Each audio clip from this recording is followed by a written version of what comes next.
வேங்கை வயல் வழக்கில் விசாரணை ஒத்திவைக்கப்பட்டிருக்கிறது.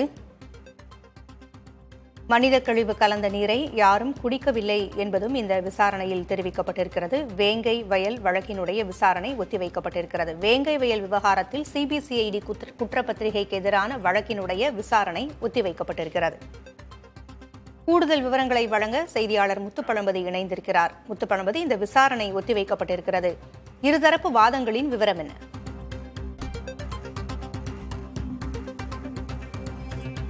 பூங்குழலி, வேங்கவேல் வழக்கு விஸ்வரூபம் எடுத்துள்ள நிலையில் இந்த வழக்கில் சிபிசிஐடி போலீசார் தாக்கல் செய்துள்ள குற்றப்பத்திரிகையை தள்ளுபடி செய்ய வேண்டும். அந்த குற்றப்பத்திரிகையில் பல்வேறு முரண்பாடுகள் உள்ளது என புகார்தாரின் தரப்பு வழக்கறிஞரான கனகராஜ் புதுக்கோட்டை வன்கொடுமை தடுப்பு நீதிமன்றத்தில் மனு தாக்கல் செஞ்சிருந்தாங்க.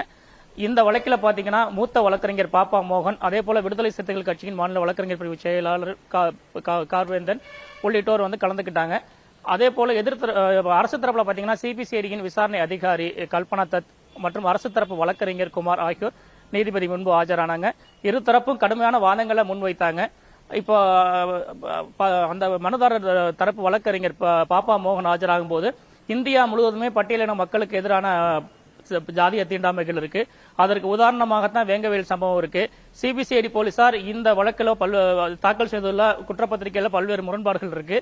இதை அரசியல் சட்ட பிரிவுப்படி இதனை ஏற்கக்கூடாது என நீதிபதி முன்பு வாதங்களை முன்வைத்தாங்க. அப்போ நீதிபதி அரசு தரப்பு வழக்கறிஞர் குமாரை பார்த்து, நீங்க ஏன் இந்த வழக்குல வன்கொடுமை தடுப்பு சட்டத்தை நீக்கினதை புகார்தாரருக்கு தெரிவிக்கல என்று தெரிவிச்சாங்க. அதற்கு பதிலளித்து பேசிய அரசு தரப்பு வழக்கறிஞர் குமார், நாங்க 3 முறை அவருக்கு சம்மன் அனுப்பினோம் இந்த வழக்கு தொடர்பாக தகவல் சொல்வதற்கு. ஆனால் அவர் வரவில்லை. அவர் வர முடியாது எனவும் எழுத்துப்பூர்வமான கடிதத்தை எங்களுக்கு தெரிவிச்சுட்டாங்க. அதனால நாங்க தகவல் சொல்லலன்னு சொல்லியிருக்காங்க. மேலும் இதுல குற்றச்சாட்டப்பட்டுள்ள 3 பேருமே பட்டியலினத்தை சேர்ந்தவர்கள் என்பதால வன்கொடுமை தடுப்பு சட்டம் நீக்கப்பட்டிருப்பதாகவும் அவர் தெரிவிச்சாரு. மேலும் முக்கியமாக பாத்தீங்கன்னா இந்த வழக்குல அரசு தரப்பு வழக்கறிஞர் குமார் சொல்லும் போது, பாதிக்கப்பட்ட நபர்கள் என்று யாருமே இல்ல. ஏன்னா சம்பந்தப்பட்ட கடந்த 2022 டிசம்பர் 26ஆம் தேதி அந்த குடிநீர் தொட்டியிலிருந்து விநியோகிக்கப்பட்ட குடிநீரை யாரும் குடிக்கல. ஏற்கனவே உடல்நலம் பாதிக்கப்பட்டதாக குழந்தைகள் மருத்துவமனையில் அனுமதிக்கப்பட்டிருந்தாங்க.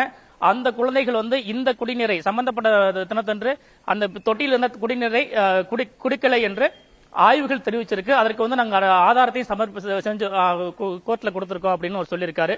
அப்ப இந்த வழக்கை பொறுத்த வரைக்கும் 2 தரப்பு விசாரிச்ச நீதிபதி வசந்தி வருகின்ற 3ஆம் தேதிக்கு இந்த ஒத்தி வச்சிருக்காங்க.